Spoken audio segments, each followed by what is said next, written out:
Hi, this is DK Marley with the Hisfic Chickie. Today's guest and author interview is with best-selling historical fiction author Michael Ross. He's a retired software engineer turned author with 3 children and 5 grandchildren, living in Newton, Kansas with his wife of 40 years. Michael was born in Lubbock, Texas, and the main character of Across the Great Divide, William Dorsey Crump, is one of the founders of Lubbock and Shallow Water, Texas. Michael had the privilege of knowing Will's granddaughter when he was a child and has written an article on Will Crump for the Texas Historical Society, published in the Handbook of Texas Online, and has published several short stories. Across the Great Divide is his first novel, the first in the series, and is now an Amazon bestseller. The story is quite intriguing for modern readers since Michael sees many parallels between the time of the Civil War and our divided nation of today. Sanctuary cities, immigration, arguments around the holiday table, threats of secession, all are nothing new. One of my favorite quotes is from Winston Churchill, where he said, "A nation that forgets its past will have no future." Michael uses his historical novel to delve into these issues in trying to understand the past in relation to our present day. Michael, please start off by telling us about your book and this profound message you are trying to breach in the story. Well, my series is Across the Great Divide, and it's not talking about reach across a physical divide, but rather a cultural and emotional and racial divide, and reaching across that and how we could do that. So, what inspired me originally to write about that is, well, first of all, I'm from Lubbock, Texas. That's where I was born. Um,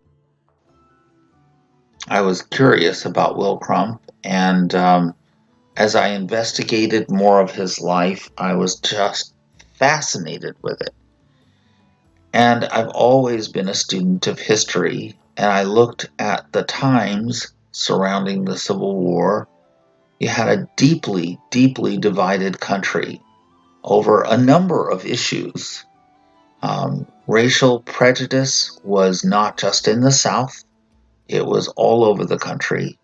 And it wasn't even just black and white. It was um, Chinese, it was Irish, it was Italian. There were just huge amounts of prejudice in the country that was causing division. And then there were the economic factors. Tariffs were a big issue in that time. The idea of immigration, people coming into the country, and also the formerly enslaved people moving north, the Illinois Black Codes that prevented them from coming into various states. Illinois, Indiana adopted them. And even New York City, the mayor of New York City wanted to secede. A lot of people don't know that because of the fact that there were so many financial interests in New York in cotton, and the fact that the southern states were seceding was a big issue for them financially. So there's financial issues, there's the racial issues, and then there were things like sanctuary cities. There were certain cities in the north that hid escaped slaves and acted like sanctuary cities that are hiding immigrants today.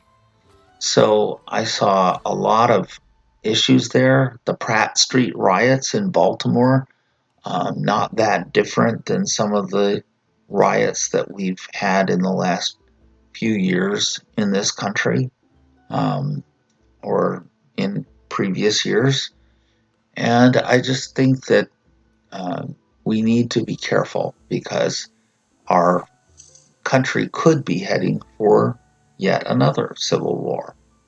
Wow, I'm so intrigued at the description of this book, and your title is perfect in setting the stage for what we can expect in the subject matter of your story. I kind of touched on this in my own book, Child of Love and Water, which takes place in the early days of Georgia's founding. I know you're dealing with Texas, and I live in Georgia, so I kind of wanted to use this setting, and I used 4 fictional characters of different races facing the decision of continuing their hate or learning to love. So, in publishing this book, Michael, did it change your process of writing at all, or has it continued pretty much the same way? What do you think about that? Well, for one thing, once you've published a book, you have to spend time marketing it. And so you don't have as much time as you used to write. When I was doing the first book, The Clouds of War, pretty much that's all I had to do.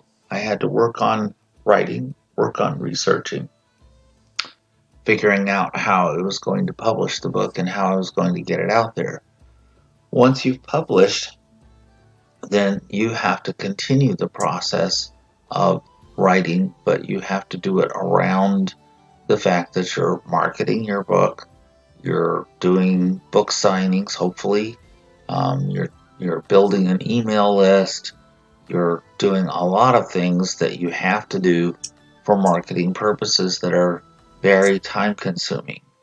And still, you have to do the research and get another book out in a reasonable amount of time. So that's certainly one way that it changed things. Another way is that I think I learned a lot in the process of doing the first book. I learned a great deal about what works and what doesn't.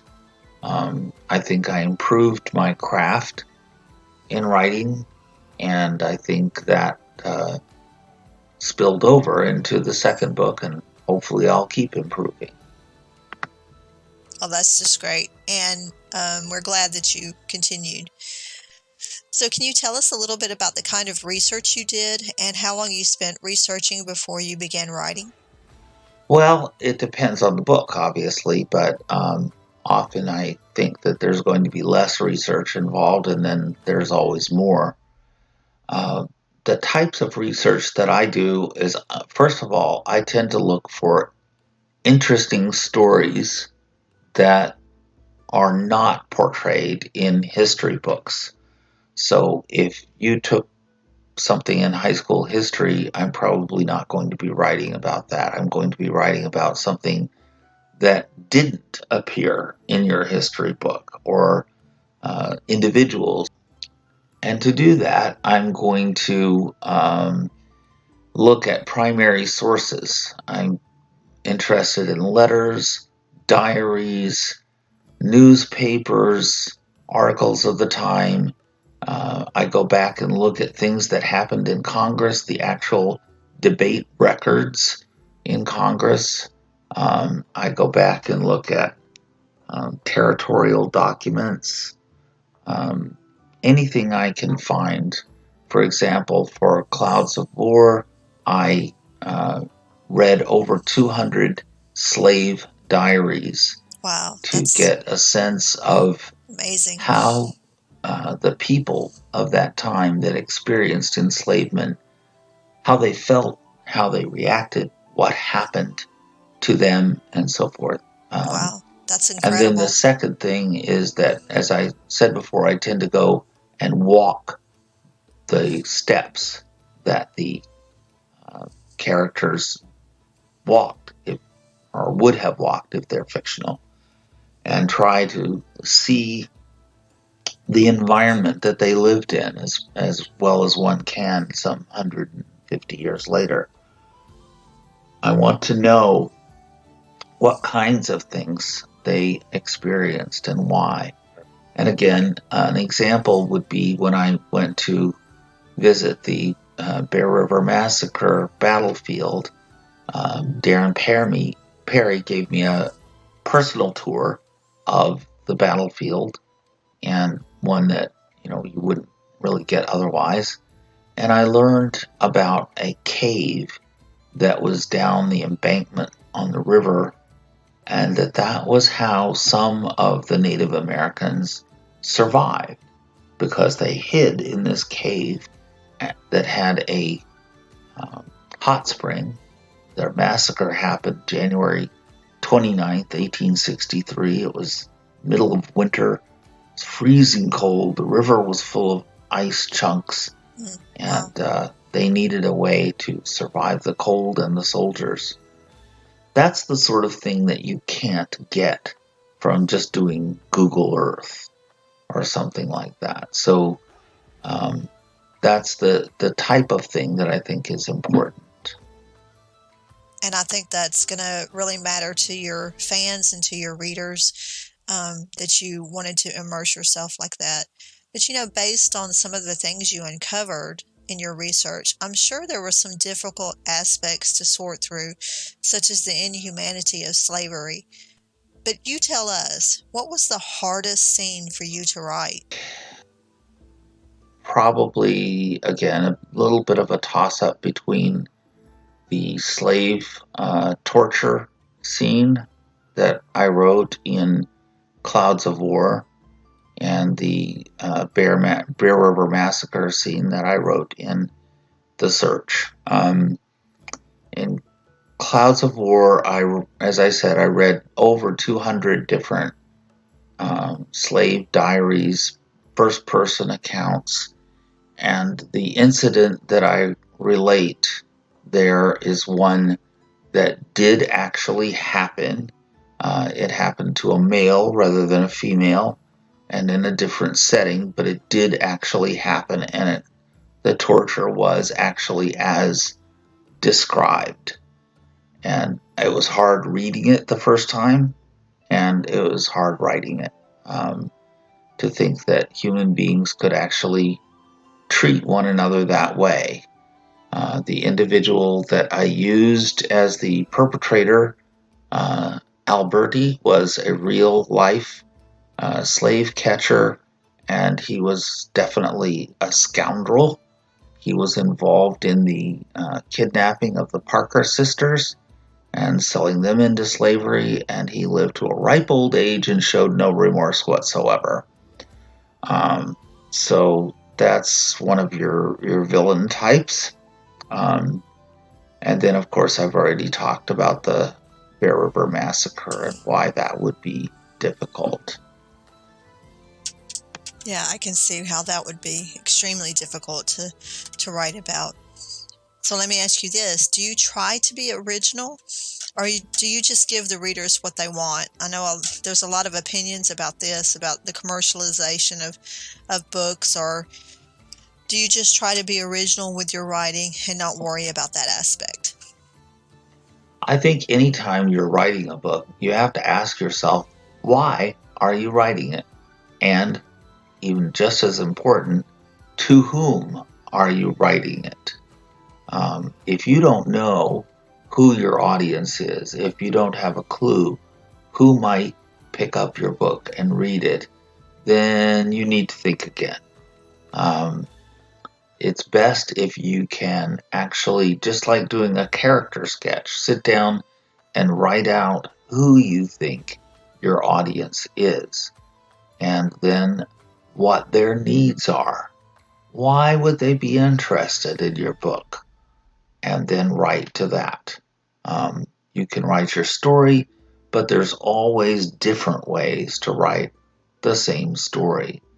And if you aren't grabbing your reader's attention, if you aren't meeting a felt need that they have, well, even if that need is just to be entertained, then you're not going to be successful. And you're never going to get it right the first time.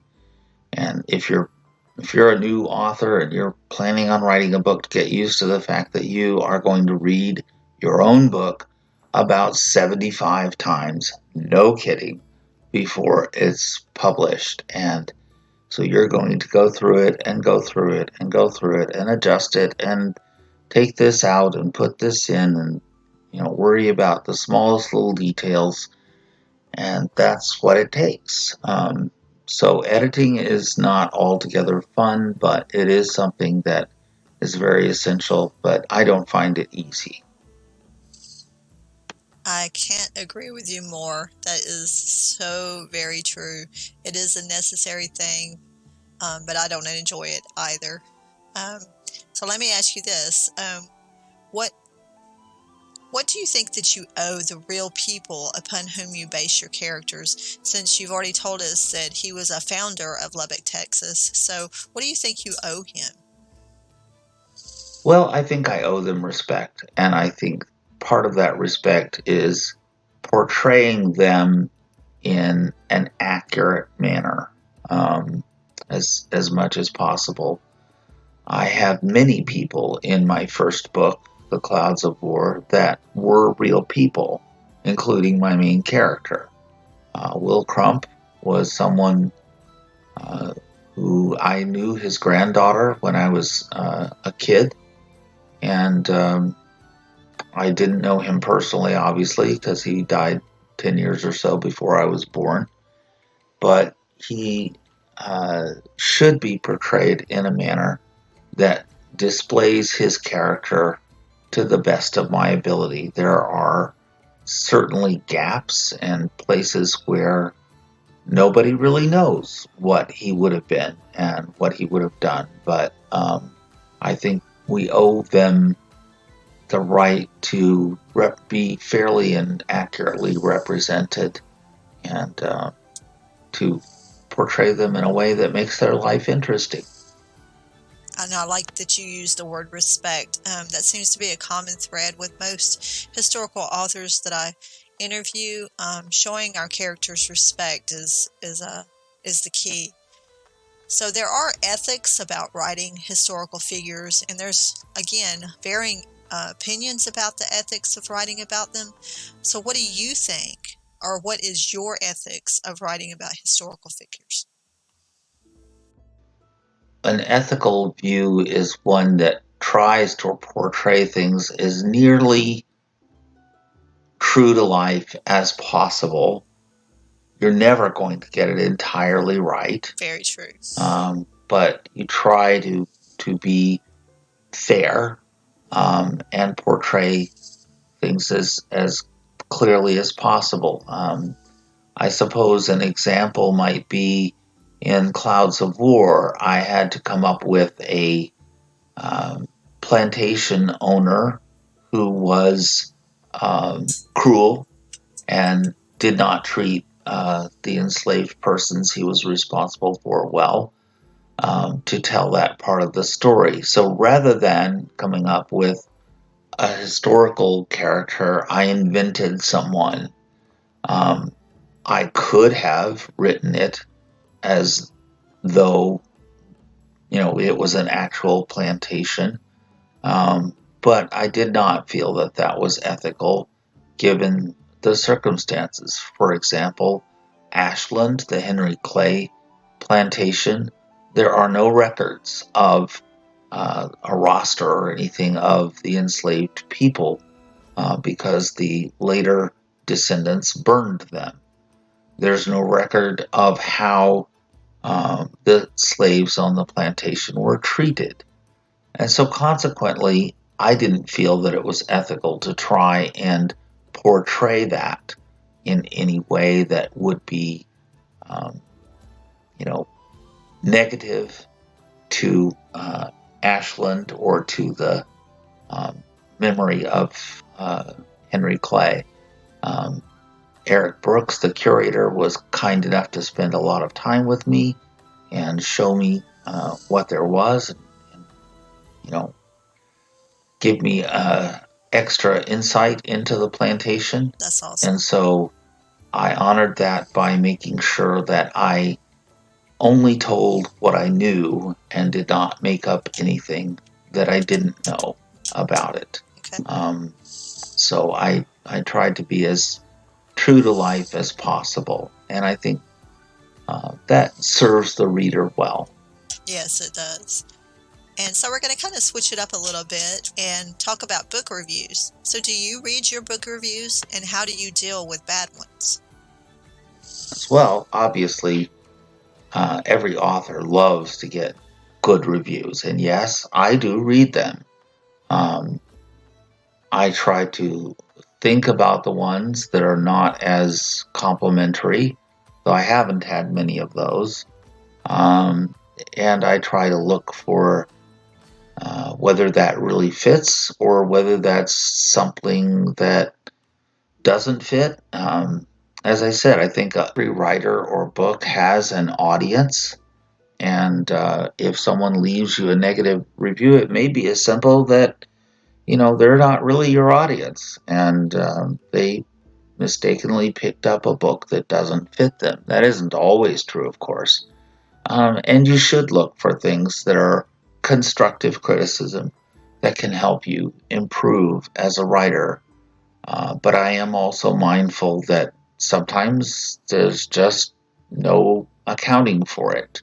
I remember a story that was told by Jeff Shara about a reviewer that, Jeff is a well-respected author with many 20 or more New York Times bestsellers to his credit.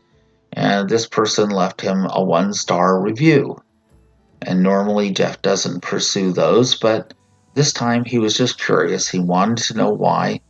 And the person, it turns out, left a 1-star review because they thought 1 star meant the best. Oh, wow. That's pretty incredible. I think all of us authors would agree that we wish our 1-star reviews turned out that way. Even though that sometimes they can be really helpful, because I think they can help us mature and grow as an author and maybe change things that we should have done previously. Sometimes it's good. So let me ask you this. What does literary success look like to you? Well, of course, everybody wants to make the New York Times bestseller list, Oh, of but course. barring that, Barring that. I think just having a lot of people read my work and enjoy it and feedback to me that this is something that they didn't know, it informed, it entertained, it affected their lives or how they looked at things in some way. I'll give you an example. When I was doing the research for Clouds of War, I was walking through Lexington and I happened to pop into a bar that was on the main street because I was looking for some lunch. And the attendant or waiter that was there was a black gentleman. And we had an amazing conversation about relationships between black and white, and the fact that we were right across the street from the Cheapside slave market, one of the largest slave markets in the South during Civil War days and antebellum, and just how we could sit there and be friendly and discuss such a sensitive topic in a way that informed him. There were things that he didn't know that I had learned from my research, and he was very interested in that. We just had a very pleasant conversation. I think that's an example of how writing and reading historical fiction can actually enhance relationships today. I think that is an absolutely incredible story. Thank you for sharing that. So, a lot of young writers or aspiring writers are looking for that literary success, but maybe you can give us your opinion about what are some of the common traps for aspiring writers. Oh, there are so many. It's a minefield out there. I think probably the first trap is thinking that you have the book that the world is waiting for. But we Probably do. not. Yeah, but you're right. Probably there are not. 20 million books published each year. 70% of those never sell more than 100 copies. Right. So writing and thinking that you're going to strike it rich is certainly one of the traps. Second trap is that just like the prospectors for gold in the gold rush days, most of them thought they were going to make it rich, and there were many, many people along the way willing to sell them supplies and surefire this and surefire that in order to succeed. And there are just as many out there in publishing. Many of them are not going to work, and a few of them will. But there are no guarantees in publishing. No So guarantees for that's sure. certainly one. Another trap is thinking that your book doesn't need to be professionally edited. That's really not a good idea. You should find an editor. You should find someone that specializes in your genre. If you have questions about how to do that, you can often check the credits in books that you like and respect that are similar to yours. And probably the last trap is to think that all that you have to do is write the book. When you write a book, you are starting a business. Whether you believe that or not, it's true. You are going to be responsible for marketing that book. You are going to be responsible for ultimately the book's success or failure, and just writing it is not enough. So there's volumes on how to do marketing and how to do book launches and how to gain a following and so forth, and I can't cover that all in a minute or two here, but certainly that is a trap, is believing that all you have to do is write the book and the world will beat down your door. Yeah, I think I kind of did that too as a young writer. I felt like hey, we put so much passion into our words and so much time. What doesn't everybody want to read our book? Doesn't everybody want to hear our words? So that is kind of that is definitely a trap for a young writer. No, well, not just a young writer, but any writer. So that being said, what kind of things would you tell your younger self or your younger writing self if you could go back and tell yourself anything? I would say definitely that not to give up so easily. It's pretty easy to get discouraged, especially when you get a little bit of negative feedback, That's and the truth. it's easy to just say, "Well, I'm gonna just trash this story and give up Yeah. because this person didn't like it or this person had criticism for it." Everyone has criticism for it. One of the things you have to learn is to have a somewhat thick skin and to absorb Yes. what critique is good, and uh, to let the rest slide off your back. Yep. The truth is that there is an audience out there for your book, but not everyone is it. And your trick is to find that audience, um, and help meet their needs so that they keep buying your books. So this goes right along with our last question. Can you tell us an early experience where you learned that language had power? I think probably when I sold my first short story, I was 14 years old. I had no clue what I was doing. In fact, I didn't wasn't even the one that gave it to the publisher. My mother did, and she was an English teacher who had contacts in the publishing industry, and she found a short story that I had written and showed it to someone at Random House, and they paid me $25 for it. Wow. And then they wanted to know if I had more, and Mom had no idea. But the feedback on that was something that showed me that language had power. Um, it was an allegory story about nuclear war. Being back in 1968, that was kind of a hot topic back then. And the person that bought it gave feedback that showed me that the story had affected them. And I think that was great. I have no idea what happened to that story, by the way. I have several like that too. I wish I knew what happened to some of my stories from high school. So you obviously have your family's support, but what about the rest of your family? Do you have their support in your writing career?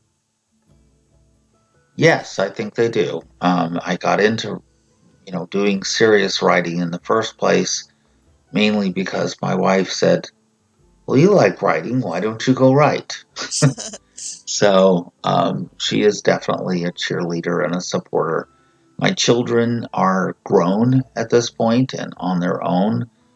Yes, they do read my books, but they're not ones that are, deprived of attention by my spending time doing the writing. So it doesn't really affect them a whole lot. But yeah, my wife is very supportive and she helps out a lot. That's wonderful. I'm glad you have that. So, Michael, I'm going to ask you a very curious question. I'd love to know what is the very first book that made you cry? Well, honestly, I'm not a terribly emotional person. So crying is something that doesn't come easily to me, doesn't happen very much. Um, but I would certainly say that I was very moved by Darren Perry's book on the Bear River Massacre because it's something that really happened. And the thought of a mother having to smother her child to save her life, that's pretty dramatic, I think. Um, I can't really think of other books right at the moment that inspired that sort of reaction, but I think possibly The Diary of Anne Frank also being one where there was a great personal courage and not ultimately a very good outcome. Right. So, well, my next question was going to be, do you think a person who's not emotional can be a writer? You said you're not very emotional, and yet you are a writer. So, I want to know your thoughts on this question since there are varying opinions about this. Well, I think there's a difference between feeling emotions strongly and expressing emotions strongly. Yes, I certainly think you can be a writer and be a successful writer. I mean, if nothing else, writing nonfiction doesn't necessarily require expressing strong emotion. If expressing emotion is something that's difficult for you, as it is sometimes for me, then I think you have to work on that and you have to think, what would that person be feeling in this situation? How would they be likely to express that feeling? And even if that's very different from yourself, you have to, you can't just write yourself. Every character can't be you. So you need to get inside the head of your characters and write them the way that they would. I think it's a pretty common thing. A lot of authors say is their characters talk to them, and I certainly have had that experience in writing The Search. My sort of secondary character, Dove, came about chapter 4 or 5 and said, "I don't like how I'm being written," and she wanted me to change her. And so I know to some people that sounds crazy, but No, not to me. if you're writing, these should be fairly real people to you, Mm. and so you have to think how they would think and express the things that they would express. But so if you're not a person that feels strongly or expresses emotion strongly, you have to think about how your character would do it. Very, very true. So, Michael, what about your life as an author? What is the best money you've ever spent as a writer so others might can get a glimpse into what it is like? Well, I think that would be a toss up between paying for my editor, Jenny, and going to the Historical Novel Society conference. I think that going to the conference opened a whole new world for me. I learned so much from the different classes, from networking with the different people, and just hearing so many things that I had no idea about. I learned to do a pitch to an agent, and I even got a request from a top New York agent at my first conference, and I had no idea what I was doing. So I think that going to that conference is probably the best money I ever spent. Though definitely engaging my editor was, if not the most, then definitely second. I can't agree more about going to a writers' conference. If you writers out there have never been to a conference, both Michael and I totally recommend that you do that. It's very money well spent. You mentioned earlier about the trip that you took during your research. Can you expound on that one or some other literary pilgrimages you've gone on? I try very much with each book that I write to explore original sources and to visit the original scenes where my historical fiction books took place. So in Clouds of War, I went to Lexington, Kentucky. I went to the clay plantation, Ashland, and I explored the area around Lexington, the caves where Underground Railroad operated, the Cheapside slave market, and so on, and generally just tried to walk the places that my character would have walked. I also went to the Shiloh battlefield and followed his steps as he would have during the actual battle. For the second book, The Search, I had planned a big trip where I followed pretty much all of the steps of my character, but COVID sort of got in the way. So I was able to fly out to Utah, and I visited the site of the Bear River Massacre and had a great time getting to know Darren Perry, who is the current chairman or chief of the Northwestern Shoshone, and whose ancestors were the victims of the Bear River Massacre. So that's probably my primary literary pilgrimages to date. Yeah, womp womp. COVID has messed up all of us on our literary pilgrimages. So hopefully, maybe after COVID, we can all get back to doing that. Well, besides me now, what other author friends do you have, and how do they help you become a better writer? Um, I have a number of author friends.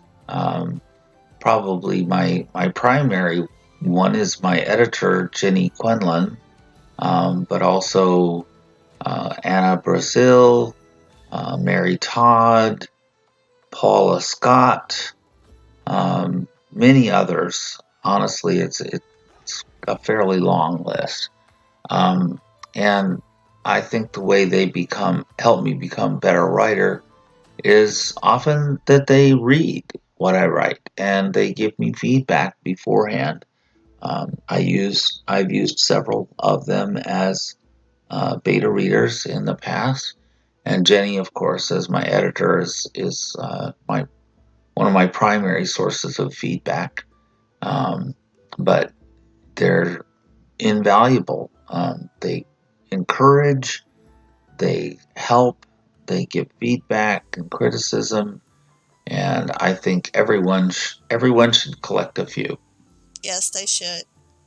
Michael, we have enjoyed your visit so much today on the show. And before you leave, I'd love to know what your favorite quote is and how it tells something about you and your works. Okay, from The Clouds of War, this is a quote from a point where my main character is really wondering whether this war is worth it. What compelled men to don clothes of different colors like skins, march out on a field and kill without thinking, based on the color of that woolen skin? Wow, what a profound quote, and I think we will end with that thought to give the listeners something to think about and how it relates to the world we live in today. Thank you to all the fans and listeners for today's episode. Please check the link on my blog and podcast description for Michael's book, Across the Great Divide, Book 1, The Clouds of War, and The Search, Book 2 in the Great Divide series, both available on Amazon in ebook, paperback, and in Audible, narrated by Joshua Young. Thank you to Michael for joining me today, and I wish you much success on your writing life. This is DK Marley, and see you next time on the Hisfic Chickie.